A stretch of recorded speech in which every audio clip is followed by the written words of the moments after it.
Ada sampah kayak plastik, bekas makanan atau barang-barang tidak terpakai masuknya sampah organik.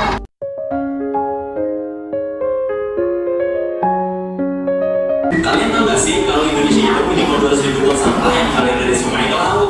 Beratnya sama kayak pasti 1.000 ekor gajah Asia. Pak Bumi dan timnya sedang berusaha keras untuk menjaga kebersihan sungai. Apa yang bisa kami bantu ya Pak? Jangan menyapu lalu buang sampah ke saluran air. Kita harus selalu buang sampah sesuai dengan tempatnya dan mendaur ulang untuk mengurangi penumpukan sampah di tempat pembuangan. Jangan pernah membuang sampah berukuran besar di sungai. Kalian dapat menghubungi bank sampah terdekat untuk mengambil sampah tersebut. Nah, ajak semuanya untuk mengikuti Hari Bersih Indonesia. Lalu, ikuti juga acara bersih di lingkunganmu. Sampah laut di Indonesia diperkirakan 75 hingga 199 juta ton sampah plastik ada di lautan. 33 miliar ton plastik masuk ke lingkungan laut setiap tahunnya. Biasanya ada beberapa pantai yang terlihat sampahnya tuh mengapung. Itu baru yang mengapung karena rata-rata sampah itu yang mengapung cuma 1%, sisanya tenggelam di dasar laut. Polusi yang di laut ini mempengaruhi 817 spesies hewan di seluruh dunia. Bahaya banyaknya sampah yang pertama ada pencemaran lingkungan, penularan penyakit, kerusakan tanah, kerusakan kesehatan, menarik yang mengganggu, kerusakan ekosistem.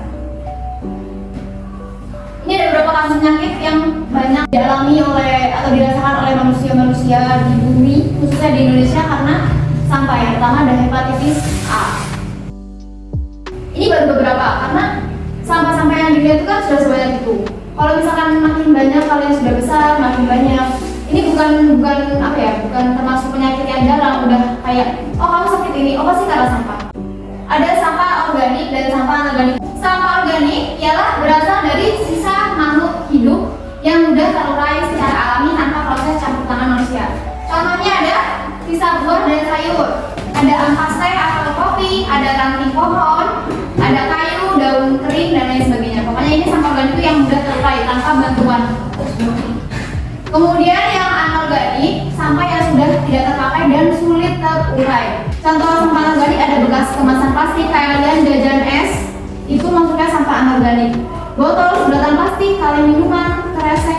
Cara mengolah sampah organik, cara mengolah sampah organik yang pertama bisa jadi pupuk organik dari buah-buahan, sayuran, daun kering, rambut, ranting.